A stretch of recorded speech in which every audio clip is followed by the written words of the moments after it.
My name's Hew Locke, um, and I'm trying to stay sane in lockdown. Uh, Yeah. I'm an artist. I'm a sculptor, I suppose, but then I do paintings and I do photography as well. So Yeah. I do a lot of different things. Yeah. Public art projects I've done. Um, Started with Ruined in Hmm. Bristol, a collection of grave markers for dead or seriously ill in trouble companies. Yeah. And after that, what came after that? I did a piece in Soho, on a hotel in Soho called called Celine, Hmm. and it's a female figure, a kind of a sort of a giant winged woman, Art Deco-y, Art Nouveau kind of inspired, but really inspired by drag queens in Soho. So that was the kick for that for me. Yeah. And what else?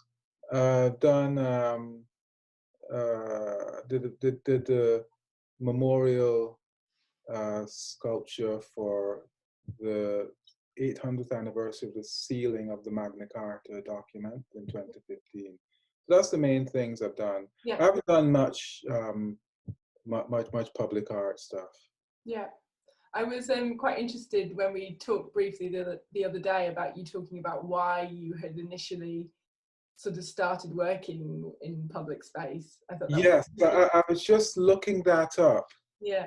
And the reason I started working in public space is because I was financially in deep trouble. Hmm. And this is March 2009, which seems like happy days right now compared to the crap we're dealing with right now. Yeah. But I, I made a decision many years ago that I would never get involved in public art for a Okay. very simple reason that the idea of putting a piece of work out into the world and having it fight with urban or rural landscape, Mm. and I was coming from a very different place, that seemed to be almost impossible. Hmm. So I would do things in I've done stuff in large galleries and stuff like that. And that was fine by me. But fighting with external stuff, that Hmm. was a problem. And also I had a big issue with having stuff cast in bronze and all that kind of thing. That wasn't my gig at all. Yeah. No. But then, and I had to be put, I was asked whether I wanted to be on a list uh, to for a project in Brunswick Square Gardens, I think it was Yeah. Brunswick. Yeah. That was right. Yeah. And I, to be honest, had to be persuaded to even think about this because I just thought this is not for me. I can't see how I can do this. But I was asked because of what I'd done, which was in my in normal gallery work. That was the Yeah. reason why I came to it. Yeah. So the important thing is for somebody who's thinking of going into public art, just because you've never done public art before is not the reason to go, oh, that's not for me. Yeah. The reason to go, that's for me, is because quite often it's a guaranteed budget.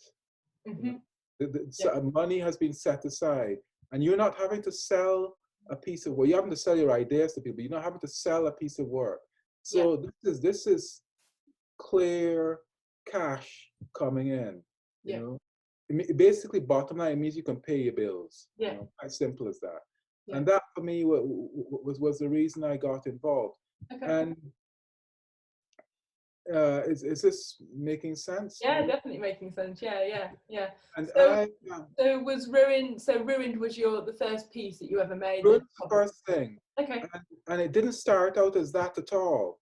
It Right. started as something Yeah. completely different. The problem with public art and what puts people off is quite often it's in the crappiest of locations. You know, art is the thing which is going to come and save the world. Either crap location or an amazing location, which is so very tricky to deal with. Yeah. Complex.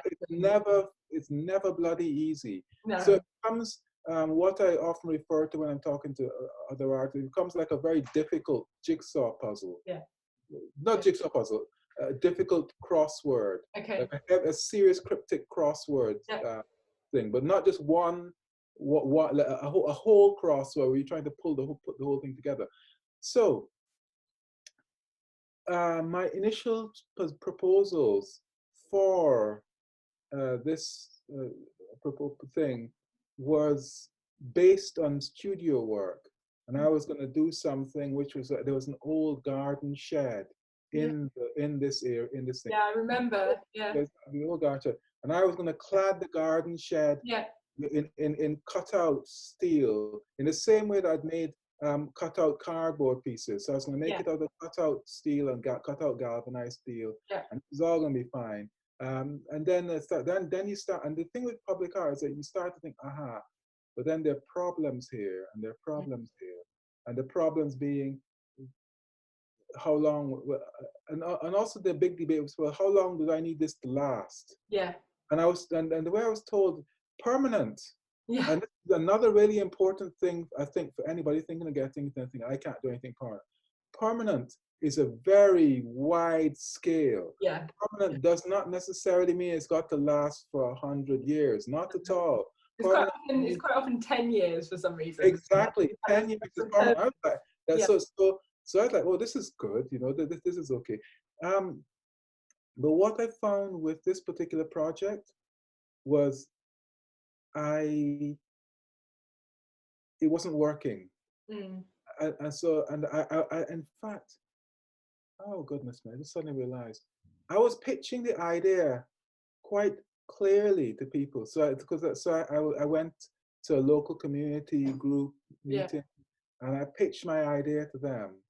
And I'm reasonably sure that the idea I pitched was covering this horrible garden shed. What a horrible, just boring thing with this material and making this sort of pavilion. So it sounded really good, you know, to me. The whole idea sounded good. And one day I may do something like that when it's appropriate. But in reality, this thing wasn't really working. And what saved me was sometimes, and this is another important thing I think it's almost like artists, myself, constantly want to reinvent the wheel sometimes when you've got your idea right there in front of you. And the idea came as a direct reaction to that. Now, March 2009, early 2009, the dust is just starting to settle on the banking crisis, the financial crisis. Now, that happened in September 2008. That when everything fell apart. And I was in America at the time, and doing an exhibition there.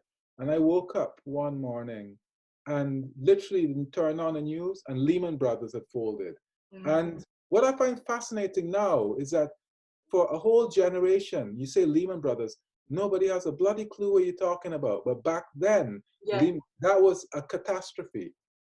I came back from America and had a meeting with somebody who was an economist, and they were saying, well, what are you going to do? And I was like, Christ, I don't know, what am I going to do? You know, the whole art world had gone. It literally vanished, you know, in the same way that it is right now. You know, and I thought, I know what I'm going to do. I'm going to start buying. I had a little bit of money. By a little bit, I mean a little bit. And I'm going to start buying dead shares, shares from companies which don't exist anymore. They're so far, and it seemed like a real metaphor for what we were going through at the time. And what I realized is that these share certificates were reflecting business interests in countries where the interest is still there today, but the commodity they're checking for is maybe slightly different. Like I was buying shares in the Congo, and the Congo, then it was gold. Now it's coltan and stuff like that. Anyway, so then I thought, oh right, we're in a graveyard. That's it, grave markers. You know, grave markers with share certificates on them, and that's how that came about. Another important thing is that times were tough. So the company I took on to make these things for me, Mm. uh, they took it on because there was no business. You know what I mean? Yeah. So I was the one person bringing business to them. Yeah. You Yeah. know? Yeah. And the rest is for me history. You know. Yeah. How did you said at the start, you know, you hated the idea of casting, Oh and yeah. I couldn't. how did that sort of did you Well, get over that and sort of, because I yeah, kind of think it's quite interesting because you still maintain your hand within the making yes, process as exactly. well. So So for me, that was a thing whereby I've got an idea how this is going to work. It'll be cast iron, and there's something about cast iron. Cast iron tends to be a living thing in a certain way, a living metal. It's not bronze. I love bronze, you yeah, know, but it's not bronze. It changes yeah, very quickly, like it will rust yeah, instantly, very very fast, and it changes patina and all sort of stuff really quickly. So I thought thought cast iron, that's interesting. But what I realized is that I could get I could make a collage essentially, like a very low relief yeah, collage, and that could be cast. And so it would still have, and I could work on this collage, yeah, and then it would be sand cast, so placed flat down into a bed of sand, and that could be cast, and this could work. yeah, You know? yeah. So you can So still yeah, keep. no, what's really trying to make people don't make my mistakes. I went because of money, because of budget. I Yeah. went to an industrial firm who did Mhm. industrial sand casting. Now that may work fine for some people and for some projects, but in this case, it was a terrible idea because it was a very bad cast. And the Right. person who came to finish the casting, to do all the fettling and all the bits, Yeah. well, not fettling, but all the chasing of Yeah. it, you know, they had a real job on their hands. We found somebody really great. But what made this project work um, is having an intermediate body. Yeah. So I wasn't dealing directly with the client. And I Yeah. think for artists working in the public sphere, unless you're a major person who always does public art stuff, Mhm. Yeah. then Well, you have to have so many hats, don't you? you have to exactly. It took me Yeah. hours. So you really need to work with somebody else, Yeah. and because simple things like liability, you know, who's Yeah. liable for this and who's liable for that, and Yeah. insurance and all that kind of stuff. Yeah. But the important thing is that uh, you, how can I say, they got to give the job to somebody. You Yeah. know what I mean?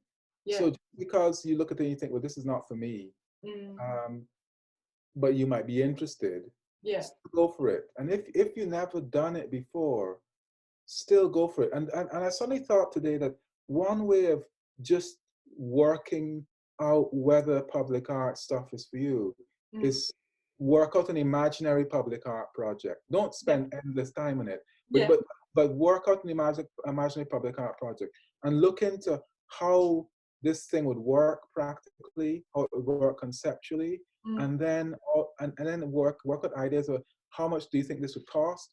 If you're lucky enough to find somebody who can give you a budget on something that, or just look into budgets and have a vague idea as to what budgets are. Talk to you, for example, you know, Yeah. Yeah. how budgets work. Yeah. What, because that gives you an edge when you come. That means that when you see something advertised and that such a building or such other council is looking for something, you're not completely intimidated by Yeah. this By the idea. process of it. Yeah, Yeah. and I was just doing this just as a purely conceptual idea. You know, it's just like out of curiosity to Mm. see what you could come up with. You Yeah. know, it's Yeah. I think, and yeah, and that means, because for me, I found the whole thing quite daunting at Yeah. first, if Okay. I'm honest.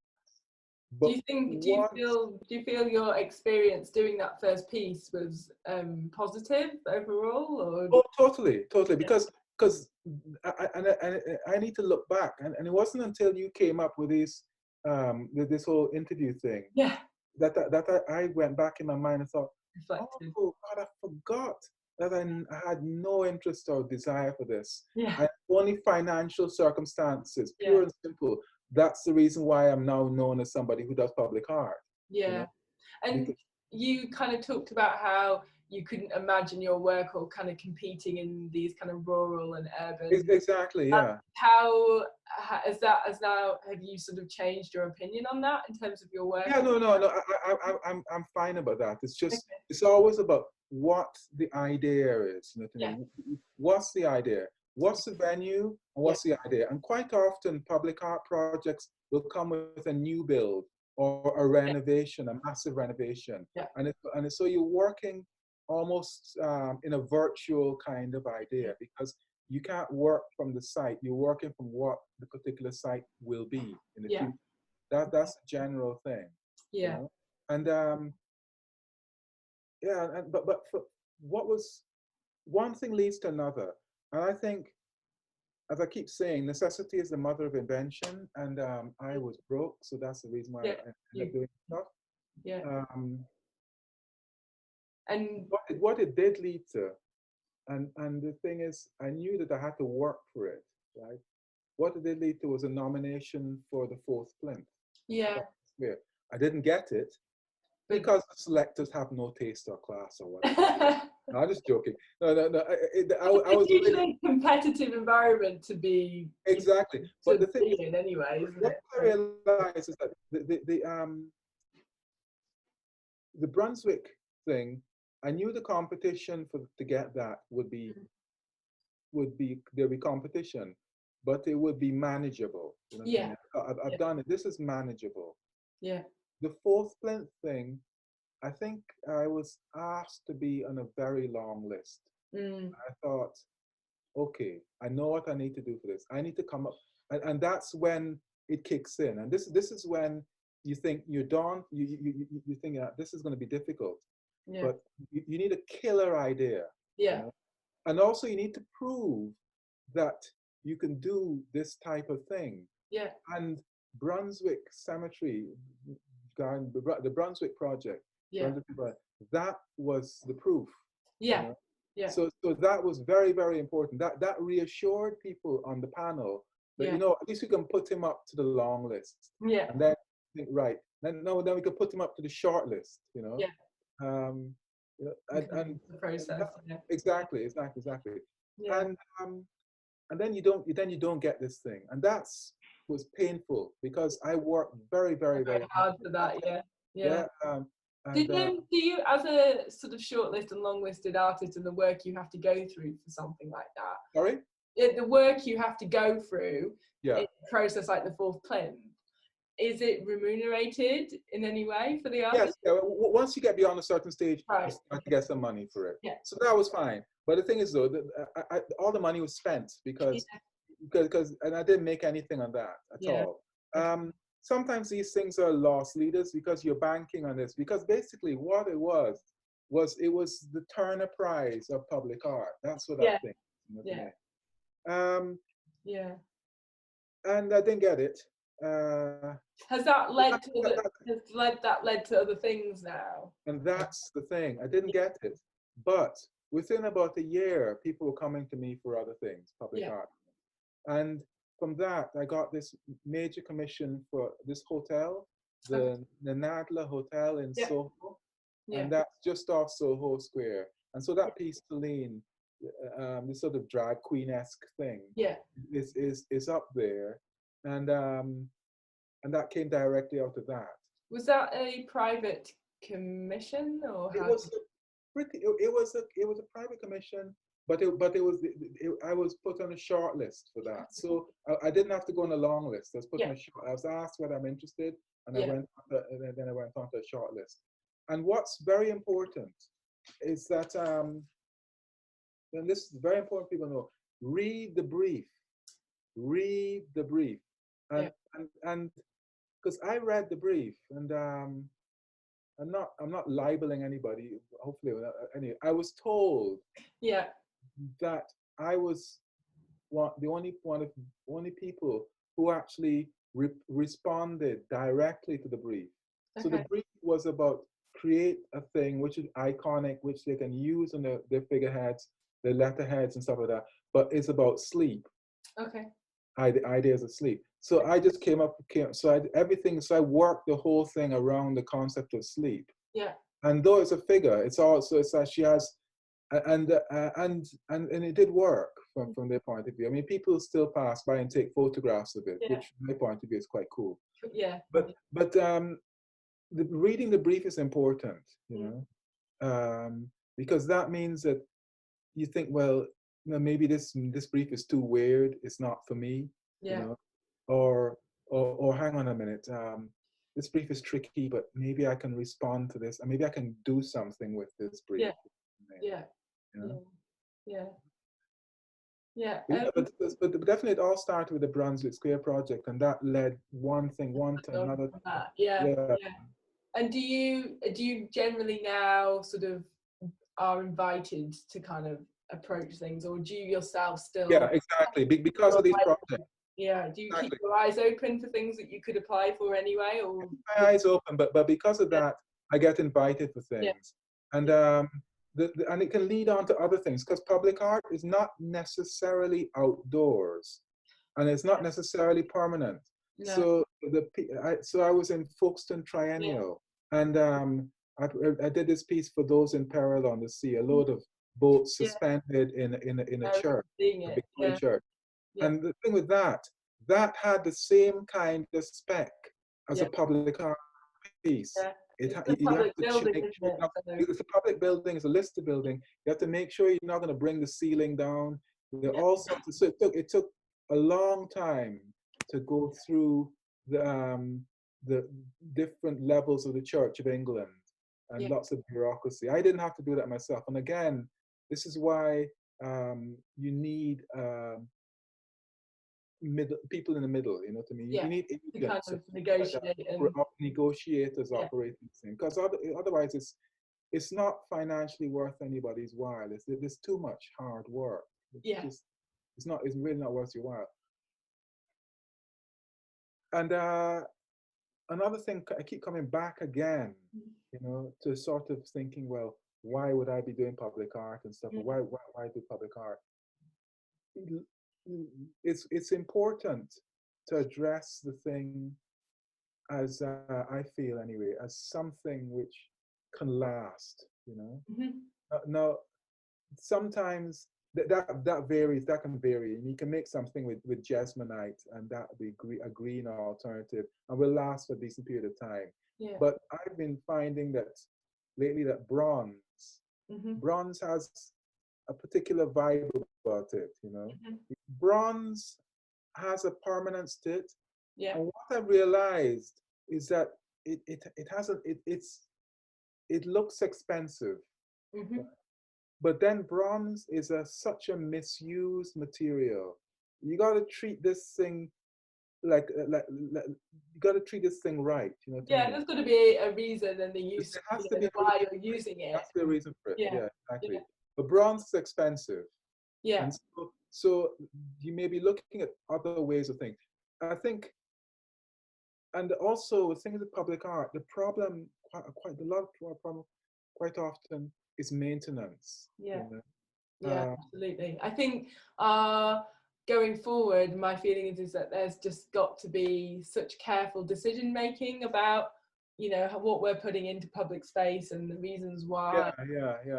Because there's so many pieces are commissioned and then, you know, they get forgotten and councils can't maintain the money Exactly. I left mean, for that. So, which is that issue around permanency and temporary, and it's sort of there's still a battle from my perspective as a producer when you're working with local authorities and people that there's still a sort of, you know, the idea of permanence and physicality but the and thing is, there are different ways around. As you're talking to me, I remember years ago I went to Naples, mm, which is that's one of the most amazing places I've been to. But anyway, and so I'm gonna move this forward a bit. mhm, Stiff neck. mhm, Um, yes, and sitting down in a cafe, right? And opposite me is a small, narrow street in the old town. opposite me is a crypt with some sort of some sort of saint or something like that in it, but below the street level because everything is sunk. You know, so things are levels in the city have sunk down, and up there on the pavement on the balcony on these banisters, there's this metal railings were obviously from about, I would say must be the 19th century maybe, or from the from the mid 20th century. There were three skulls on this thing, and they were really shiny. Yeah. You know, but parts of them are really shiny. And as we sitting there, we kept watching these little old ladies walking past and pausing, rubbing the skulls, right, saying something, a prayer or something, and then moving on. Yeah. And as that stuck in my head, see, that's if you could manage to do that. Yeah. Or like there's this famous bronze boar fountain in Florence. Yeah. And the nose of it is very shiny because that's to be rubbed for luck. You know, I mean things like so. It is possible to have because that goes. It's not about bronze anymore. You know what I mean? It's about something much more than that. You know what I mean? Yeah. You know, but the interaction with the sculpture, and I think, I mean, that's in an ideal world. You want it not to be something necessarily which you look at and does nothing more than that. Yeah. But and was that in your mind when you were kind of thinking about what to produce for the jurors, for instance, because they're a set of for the jurors? No, that was in conversation with situation. Yeah. Because there were two ideas, right? One idea was of a giant Lady Justice statue. And this was sort of inspired by Doreen Lawrence. Okay. And that was going to be quite big. But then an extra piece was going to be the chairs. The simple idea, you know. Yeah. A jury room, 12 jury members. Yeah. And these chairs are around, these bronze chairs are around an imaginary table. And that just came to me as like, oh, this is such an obvious idea. But it was helped by discussions about what a need for something interactive. Yeah. You know? And that was good to have those kind of conversations. And then the idea just seemed simple and obvious, you know. And sometimes the simplest ideas are the best ideas. You know, a lot of my public art stuff is quite simple. At times it can be very different to the stuff I do in galleries. But for me, it's about what works in this particular context. And also, but within that, I have to find a way to put myself in there, you know. Like there are times when I've worked on things where I thought, okay, this is satisfying a client, but where am I in this? And then I'm like, right. Then I do an adjustment, do think, okay, fine, that's me. I'm good with this now. This is about me. Yeah. There was sort of jumping around the questions, but I feel like it's sort of flowing in the right direction. But I thought that kind of connected on quite interestingly to when I watched a video of you talking about your retrospective at Icon Gallery, and when you talked about, you know, sort of constantly swapping and editing and things like that. Is that something you still think about with your work, especially the permanent pieces? Is that process still possible, do you think? Constant editing. Yeah, you sort of talked about how you're constantly editing and shifting what you're saying through the work. And yes, no, completely, constantly shifting. I mean, the main problem, okay, with the jurors was for me a big deal, and I got ill proposing it. I just was quite ill because they took so much out of me because I knew exactly who I was up against. Nobody's told me anything about that. And this is the thing about this, right? These are like, I knew I was up against really mega stars, right? All right, so you were actually still in competition with some other artists. In my head. Okay, so I thought this is all taking place in my head. Okay. Right? Yeah. So, but the thing is, and this is why I'm talking about talking in a way to artists who are thinking, oh my God, Hew Locke's on this short. I'm not going to bother. They're going to give it to him. No, somebody who's just starting out, you'll have an agent going, you know what, this person is unknown, but Yeah. this is such a great idea. You know what I mean? Let's give it to them, and Yeah, we know that will actually, all of a sudden they'll go from nothing to yeah. something. You know what I Which mean? is why sort of when I worked at Situations with Claire, you know, I really, that was never our, when we were thinking about who to invite to commission or have Yeah. to be part of a shortlist, depending on the situation of how we were, Yeah. you know, proposing these works. You know, that was never what our thought process was. Oh yeah, no, I wouldn't expect that at all. But No, but what it's interesting though, isn't it? How other people might view that. I think, you know, that they actually, oh well, you know, only artists who have done this, you know, millions of times over.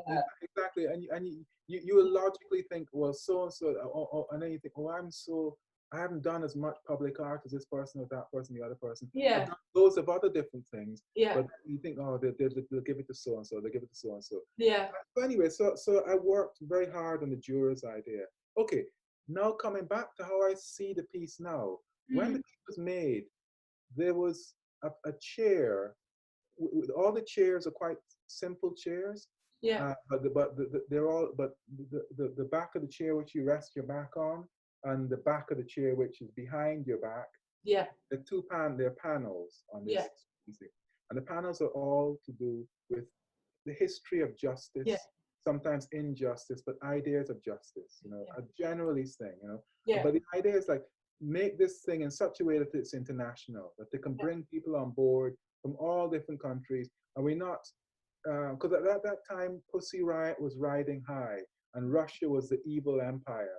Yeah. You know, I'm deliberately not going to make a piece critiquing Russia. I put Pussy Riot on the side in the little cartoon-like scrawl, but I'm not going to make a piece knocking Russia, because that's the interesting thing about making art. I'm thinking this piece is not a flash in the pan. This piece is going to be around for a long time, Yeah. and it'll be thought of differently. Yeah. Okay. I'm So thinking about particularly now, actually, and what's happening in America. Particularly now. Yeah. It will be thought of very, very differently. Yeah. And that's really interesting. In fact, I haven't thought about that because the piece is a very different thing now. Okay, so the main problem with the piece, right, from my point of view, Yeah. and there's a lot of this debate and conversation, and so what was a piece about shredding material. There's a depiction of a shredder, and when a regime falls, good, bad, indifferent, usually bad, the first thing you do is you shred that paper, man. You kill that paper trail to make sure people ain't coming after you, you know? Yeah. So that's what this piece was about. Okay. So I hunted all over, and I thought, well, I could find something from the Arab Spring, where, but then the Arab Spring, that got complicated, right? Yeah. So I thought, you know what? I'm gonna go with something which was published in Der Spiegel in Germany, and it was called the Murder Bible, and it was the Stasi Murder Bible, right? And it was just and it's written in High German, and it was about telling Stasi agents in very high language about how to dispose of people, right? So it was talking about, well, you can put poison on a mother's breast and that will kill babies. And there all sorts of stuff. I mean, it was just, I won't go into much in it. Yeah. It's gynecological and extreme. Okay, so Yeah. as also I thought, shit, how do I deal with this? Yeah. I got this thing here. It's all there. You can Yeah. read it. And suddenly, so the debate and conversations having situations like, I'll be having conversations with women. There'll be women, a German woman, coming with her kids to look at this thing. And so they come to this Magna Carta field, whatever. And all of a sudden, she's like leaving in complete shock. Yeah. So the debate happens in the studio. Yeah. Down the foundry. Yeah. And they called in a German artist who was working down there in Ramsgate. Okay. and he was and he's normally a very chatty, talkative guy. They told me, and Yeah. he said, can you translate this and see how it reads for you? You know, and he Mm. translated, and they said this is the first time they saw this guy go really really quiet. Mm. You know? And because I said the problem here is I'm looking to censor this, right? Yeah. And because this, and by that I mean literally grind the text off, you know. Yeah. So you will know that there's text there, but Yeah. there's much is gone. Yeah. There's a reason why I'm going. This is a long-winded thing, but it's the reason why I'm talking all this stuff. Yeah, no, that's Okay, fine. so and he says, no, you can't remove this. You have to keep this. Now, this guy was in his 40s, so Mm. he's of a generation which is still processing all that shit from. Yeah. What he was saying is the Stasi guys were simply Nazis who just changed their name. You know, they were Nazis and they just Yeah. changed it and they became Stasi guys. Yeah. Anyway, and after he left, I thought, and so that's when I started to have a conversation with situations, and we say, you know what, this will be the story about this piece. There'll be nothing else about it. This is going to be the story. Yeah. So, so it will take away from everything else. All the Yeah. stuff on the back of this chair was talking about Nelson Mandela. There were image Yeah. stuff talking about Gandhi, you know. And in the end, I thought, you know what, get rid of it. But we left two words there in German, Mhm. and unter Zweit, under duress. Okay. We Yeah. picked them out from the thing, and that was left there. Okay, so that was the problem there. So I was like, okay, fine. And I felt uncomfortable that I've censored a highly political thing, but then I thought, you know what, this is okay, you know, because we figured out a way to deal with it. Yeah. Many conversations about this. Yeah. Okay, there was one piece there, right, which I thought, well, this is fine. We do that. That's because you have 12 chairs. That means 24 panels. Mhm. One panel, fine. That's okay. We do that about this political prisoner. That's straightforward. That's easy. That's good. Yeah. No. Let's find some other women. Right. Yeah. That gives you the clue. Yeah. Okay. What, 5 years? How many years after this thing goes up? That particular woman, Aung San Suu Kyi, Yeah. is now a serious problem, you know, and that's what I suppose it's a very long way Yeah. of you're making work now, but if it's permanent thing, you don't know how it's going to be viewed in the future. Yeah. But all the things I make, I'm trying to make something which works now, but works in the future. Pictures. And the Yeah. picture behind this piece was that Yeah. this is not a collection of heroes. This is a collection of people who've gone through major events. You know, Yeah. it's not a collection of heroes. It's a collection. No. Yeah. It's how But you. so there were complaints of obviously saying, well, look, this thing should be removed. Yeah. You said that at the time. You thought, no way, she's such a Yeah. hero. You know what I mean? She's such an amazing person. You know. It's so hard, isn't it? Because these things are very much existing in the public space, and so they're coming across all sorts of people and their views and opinions, and like you say, you can't just remove it. Although at the time she was viewed in a particular way, and now she's viewed in a very different way. But that's almost that's part of the story of kind of history and what's happening. Exactly. The one thing that's I certainly remember from my experience is that if you're an artist and you're working in public realm, right, and it's an important piece, you will have public consultation. Yeah. Right? Yeah. If people don't like it, don't automatically dismiss them as idiots. They may be wrong, but listen to what they've got to say. It's about having a debate and discussion. Have a debate and have a genuine debate. Don't be patronizing to people. Yeah. Because I had this meeting and it was like, because there were 3 chairs left to work out, and the comment was, well, yes, this thing is all very international and stuff, but what about us? What about here in this country? Yeah. You know, because there wasn't much about that, and I suddenly thought, that's interesting. That's probably not. And there was a thing which I thought, well, putting the suffragettes in there, oh my God, that's too much of a cliche. and stuff like that, and it's too obvious, and you know, I was trying to find an alternative. I was trying to be too clever. Alternative route, and eventually thought, you know, solid, and then I got obsessed with that. Then and things, what, as with most art projects, things come to you because you're hunting for it.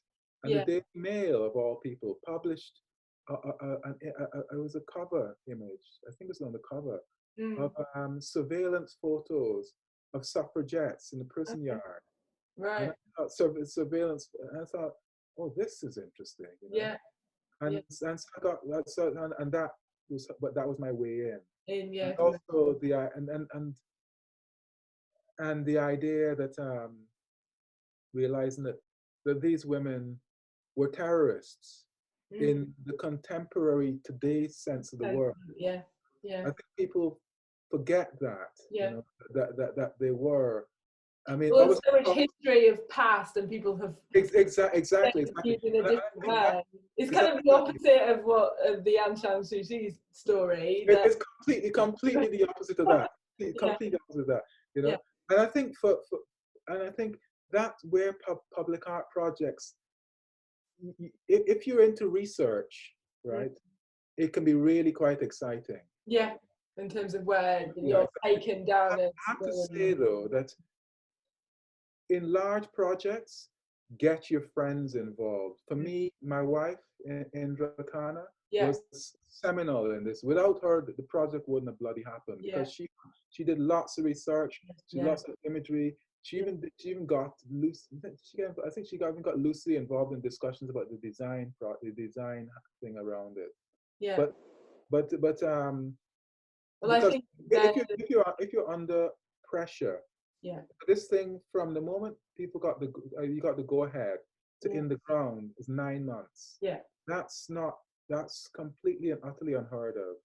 And I think, again, with public art projects, you have to develop a certain level of patience, because you have to accept that this thing is a process. Yeah. And that's fine, you know, as long as you're making sure that you're getting paid for your design, your upfront design, then okay. But then accept the fact that there will be lots of debates and discussions along the way, even for a small project. Yeah. Because you have to talk to the architect, you have to talk to an engineer, possibly, you know. Yeah. And you know what I mean. Yeah, and I think personally, I kind of feel that kind of the producer role, or kind of the role that probably Claire took on in that process, I think it becomes a conversation, doesn't it, between completely and a kind of development, you know, exactly, you're working together on something. I mean, my name's on the thing, but you are working together in discussion on it, because if you're fighting with the people who are the producers, then you're going to end up with rubbish, or either that or you're going to have a heart attack. And even if you're very young, you could still have a heart attack. Yeah. You know? Yeah, they're high. I mean, I can't really describe it. I mean, I know, projects in galleries can be just as can be complex, completely long term. But I think, you know, working in these very unusual spaces quite often, and actually negotiating with people who've perhaps never been involved in the production of an artwork or that process. Exactly. And I think it's very particular. Exactly, it's very particular. Yeah. And you have to give people. You have to go, you know what? There's a meeting. Okay, fine. Get there a bit beforehand. Sit down in a cafe opposite. Standard interview stuff. Yeah. Go and talk to yourself in the toilet, loo, or whatever you need to do. Because when you walk in there, you need to give them some confidence. Because quite often commissioners will be nervous. You know what I mean? Yeah. Well, particularly commissioners, I think, who have been in that position for the first time. You're working with developers. It's not their business, and their focus is on getting the building up, or getting, you know, dealing with this. And quite often, you know, the situations I've been in is that the developers are not interested in actually this process, and they're having it kind of forced on them by, you know, local authority or something like that. Forced on them, and you're having to sort of, even though they may not want to be doing it, you're having to say, well, actual fact, this could be quite cool, this could Yeah, be, and try and bring them round and kind of change their opinion on exactly. that. And the Yeah, thing is, quite often, with everything I've been involved in, when the thing gets launched, we go, oh, so that's it. So the thing with the jurors, yeah, it's like, and that's the other thing about public art projects, particularly major public art projects. mhm, You don't know how this thing is going to go down yeah, because you're trying to provoke a reaction. You're trying to get people to like the thing, or if not like it, at least respect it. You know what I yeah, mean? And the jurors opened, and people got it. You know what I mean? They got it, and it yeah, was taken up locally as a local thing. You know what I mean? And yeah, people were bringing their guests, yeah. staying to see this thing. You know what I mean? Yeah. I was like, and What's the context? Because I've not seen it in real life, that particular piece. And context. it's It's National Trust, isn't it? So it's national trust. So it's actually, and that's where things became really difficult. It's in a meadow, but it's in okay. a sort of special site of scientific And interest. so is there a village? Is there a kind of local community as No, such? no, no, no, nothing like that. Okay. There's a community area because it's several fields, and Right. it's right on the outskirts of Egham. Okay. So it's by itself. Yeah. So the chairs sit in the field with no building. There's one building which is a National Trustee room next to Yeah. it. The Okay. river is just behind it, Right. Okay. just in front of it, and so it's a very um, it's Kind yeah, of, it's it's quite a strange sight then, in a a very way. strange Yeah. sight, yeah. Yeah. But the idea behind the pitch was it's a tourist destination. Hmm. This major thing, Yeah. particularly if you're an American tourist, if you're a Yeah. lawyer studying Yeah. law, you Yeah. would want to go and check this out because that's the beginning of the U.S. Constitution. Yeah. Basically, had a Yeah. heavy impact on it.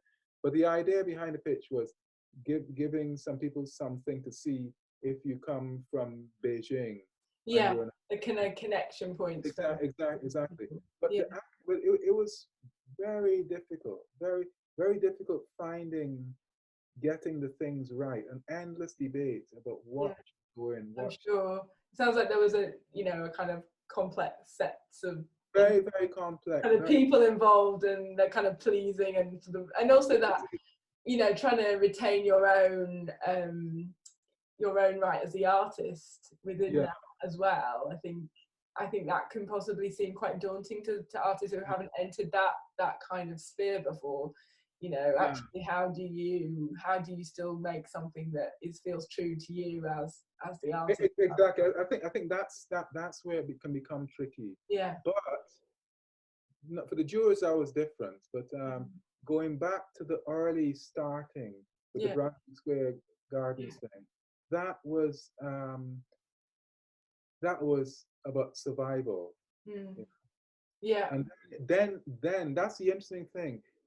You can get involved in things about survival, but then it can become exciting, you Yeah. know. And Yeah. that's The if you're lucky enough unexpected. that Yeah. exactly, and that for me has happened with every single major public art thing I've done. It's always been like, oh, and then I was like, oh no, this is starting to get interesting. Yeah. Yeah. And these things, and the fair, particularly with the Soho statue, was, I was Mm. really worried because I'm thinking, this thing has got to be great Yeah. because There's a I'm lot of gonna have to pressure. walk past this bloody thing, to Yeah. me. It'd be too embarrassing. Now I feel a bit more relaxed about it, but back then I was terrified of having to walk past something which was rubbish, you know what I mean? Yeah. And yeah. So are you working on anything at the moment that's coming up that sort of, I've been working on something which is coming up, yeah. yeah, But okay, it's complicated yeah, and but it's based in London. But it is complicated. I'm not going to go into what it's about. But no, but yeah, but that's just and that's come about because that's just now become part of what I do, public art. yeah, yeah, You yeah, yeah, And yeah, and I'm always looking out for public art things and going, why that? yeah. Couldn't they have got something better than that?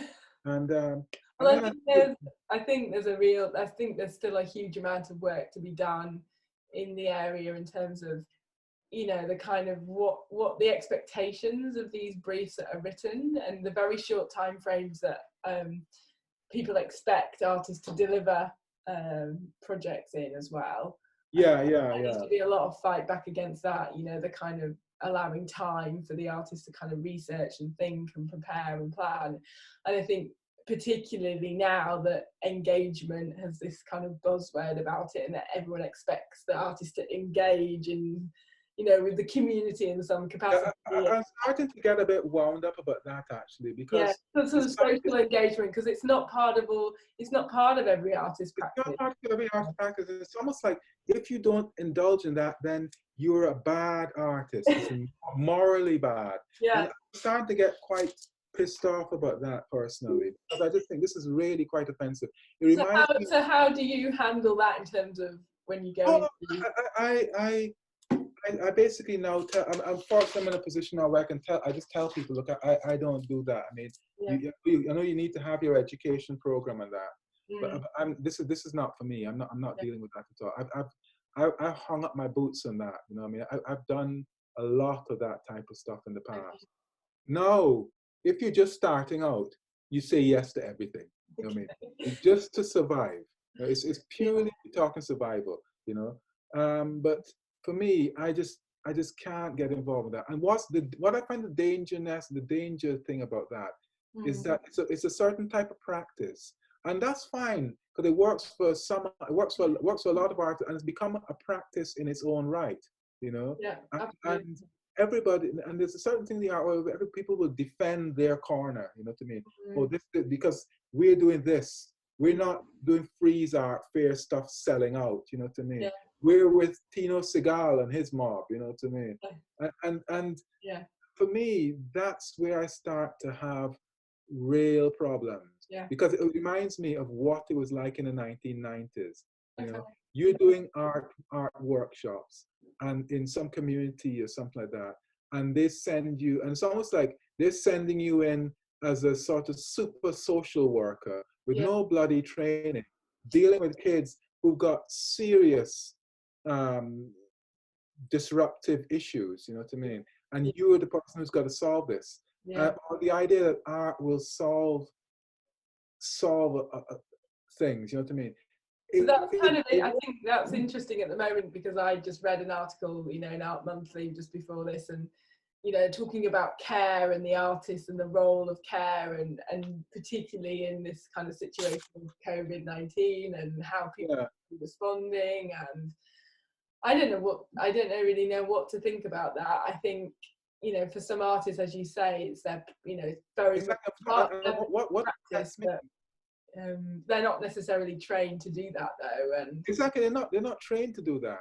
And I think some artists, it drops into their practice perfectly. So what are you going to have? I mean, if somebody likes doing painting or likes making figurative sculptures, and does that exclude them from you know what I mean?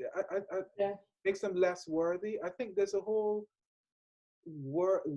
this culture of worthiness. You know what I mean? And it's not, artists don't even say it, but we were thinking, well, my work's more worthy than them because I'm doing this. You know, my work because I'm doing my work is non-profit in of itself. You know what I mean? This particular kind of coming out of a particular practice from maybe from the 60s, 70s, stuff like that.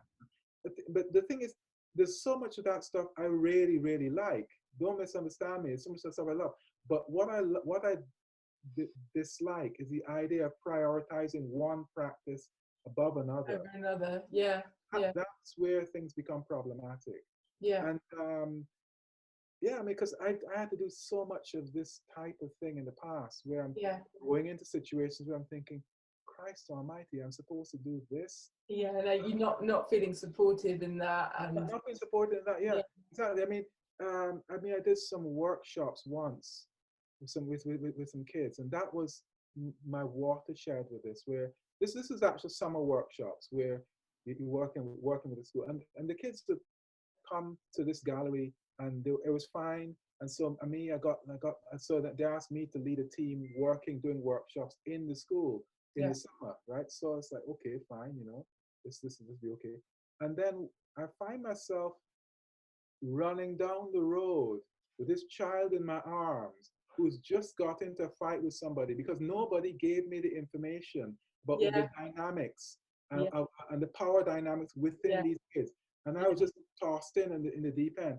And I just thinking, oh my God, my life is over. Yeah. Fortunately, everything worked out fine and stuff like Yeah, that. but to have put you in that position is, you know, it's just Oh no, it incredible. was yeah, it was really, really, really, really a bad idea. And Yeah, I think all these things, because I would never want somebody to end up to have some of the things that I went through. I mean, but how it is basically though is it will always be there'll always be some issue, you know, to me, yeah, because the nature of this particular process yeah. is not simple. It's It's not simple, it's complex, problematic, and it's you're dealing with complex, problematic. people in the spaces, and you can never be completely clear about what might unfold and happen. Exactly. You can never be completely clear. You can never be clear. I mean, I've been in projects whereby I'm having to persuade in a situation whereby the project is fine. The Mm. thing I've been shortlisted. I've done. You get selected, and then you have a situation where local people don't want this thing to take place. Nothing to do with you, nothing to do with your artwork. They Yeah, don't want this thing, whatever this yeah, development to happen.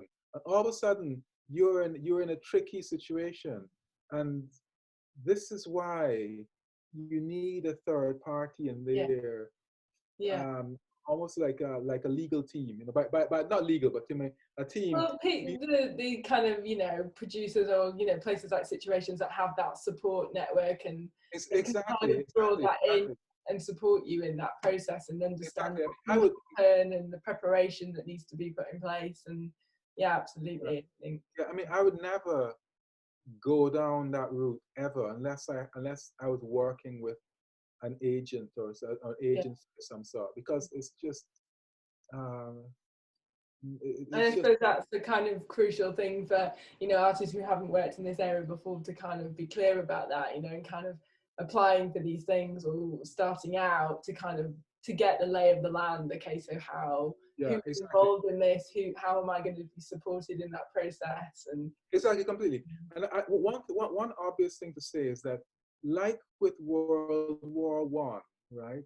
And this is maybe unpleasant to say this, but it's just how it's the truth, I feel.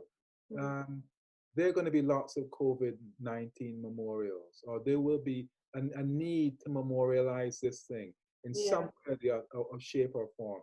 And I think that's where things are going to get very interesting in the future, because people are going to go, well, like in our local park, there'll be mm, a park bench, and there'll be like a little plaque on the park bench to the person who died but spent many happy hours in the park and mm. stuff like that.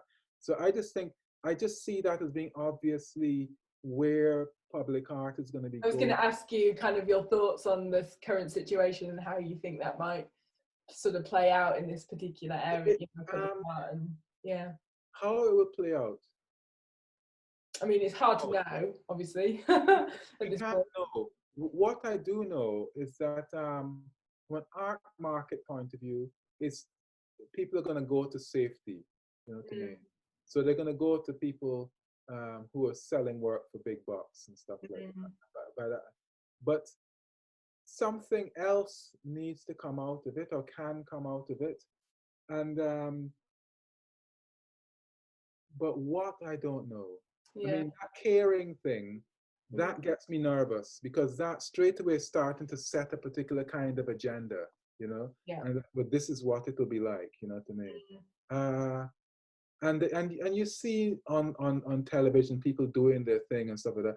I mean, some of the best things to come out of this whole thing of all the memes and stuff like that, all the memes and the short videos and stuff like that, all the humorous things.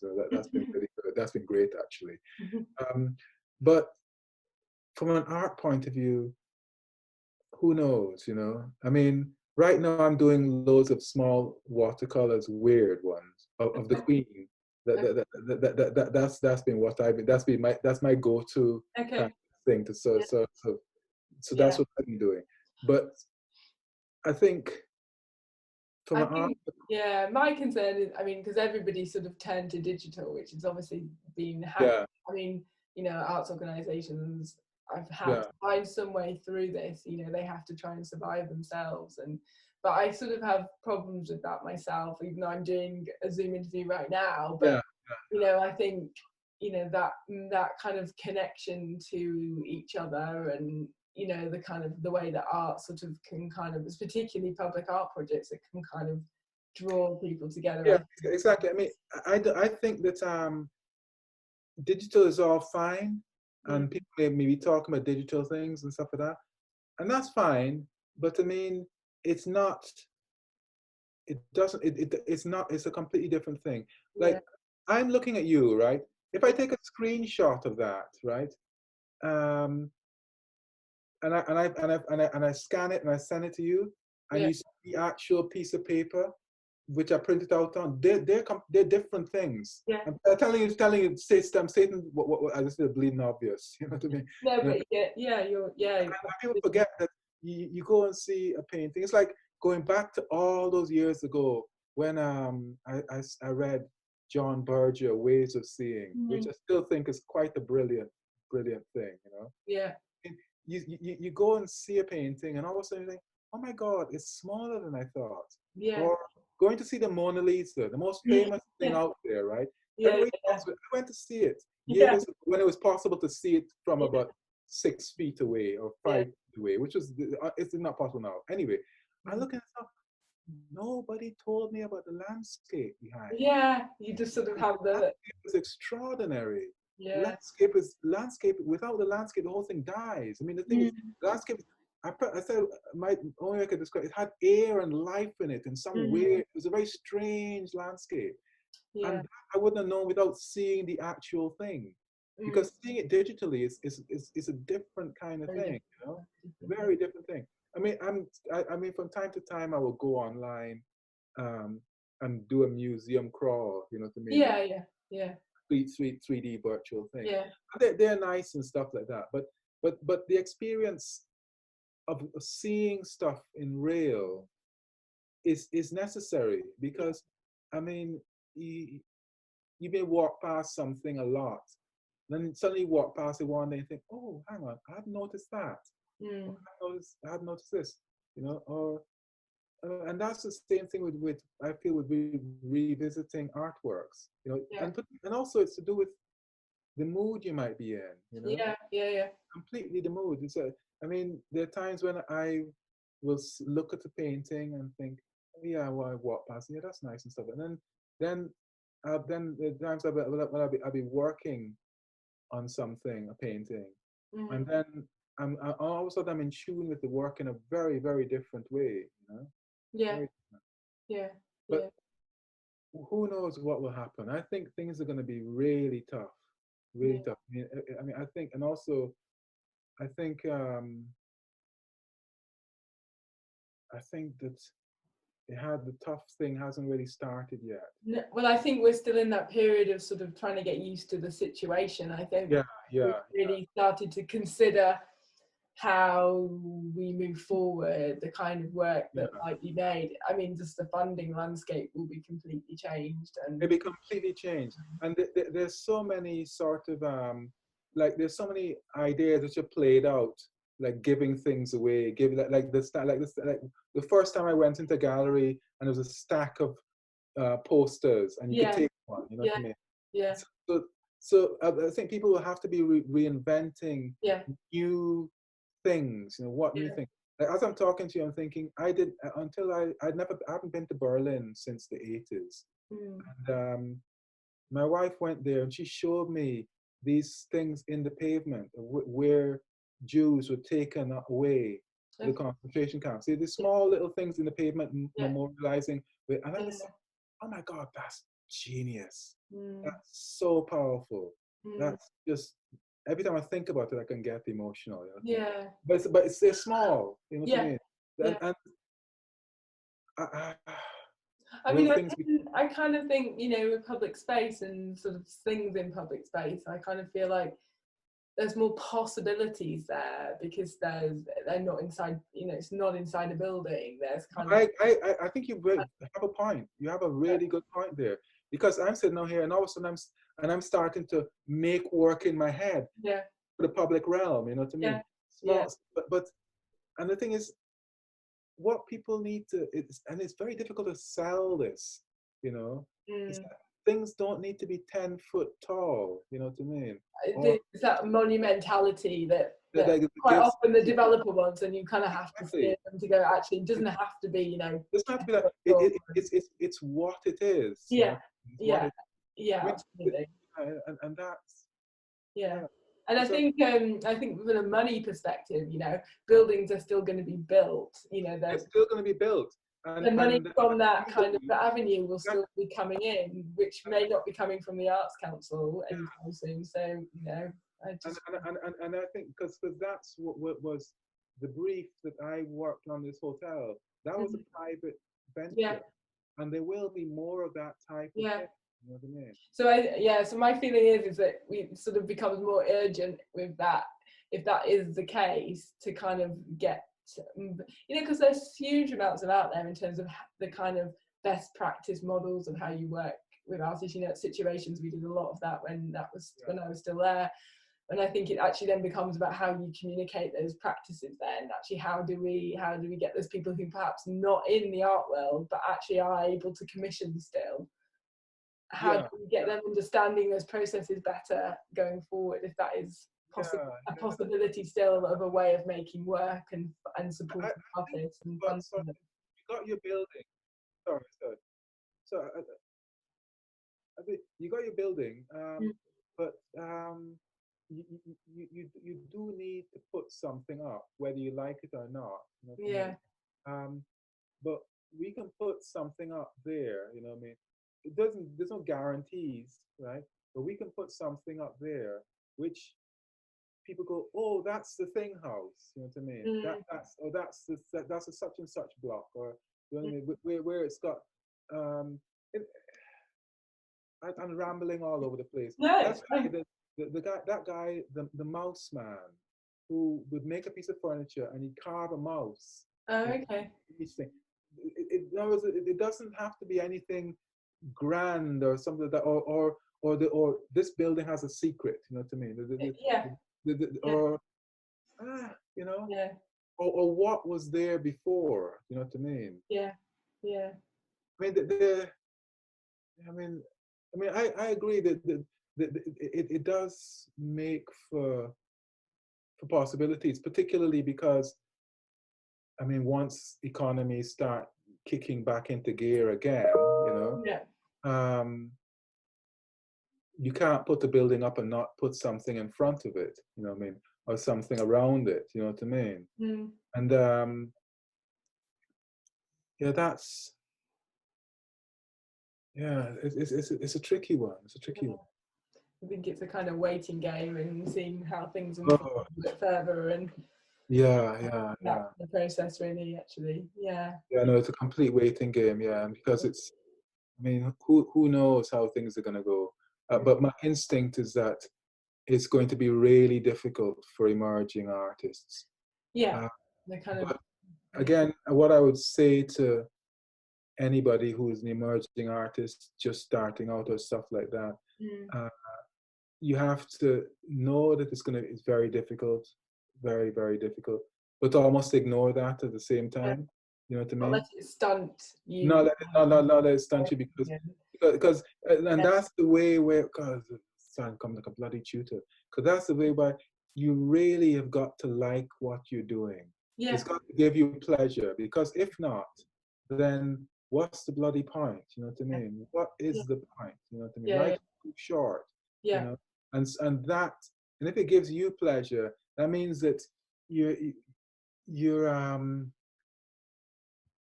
it'll work for somebody else for a mhm, start. yeah, That's generally how it works, in my yeah, opinion. yeah, And it will keep you going. It will keep things going. yeah, And if you can bend that or twist that when you see some sort of commission or something yeah, come up, then that can work. yeah, agree. Yeah, yeah, But I think you got to make your own luck, you know. I mean, obviously luck helps, and hard work helps, and there's no guarantee. But you do have to work at making your own luck, and that's again comes back to liking what you do. So, You know, yeah, and kind of focusing on your work. exactly. Yeah. Once I figured that Brunswick Square thing could be done, because I didn't think of you being able to use the share certificates in the particular project. But once I figured out that that was a possibility, all of a sudden I got really excited. Yeah. And all of a sudden I owned the thing. You know what I mean? Yeah. You know, that's in an ideal world what you need. You know? Yeah. That's great. Yeah, I think we're done. Eh? Yeah. Yeah. No, that was really, really great, Hew. Thank you very much. Okay, cool. Yeah. Brilliant.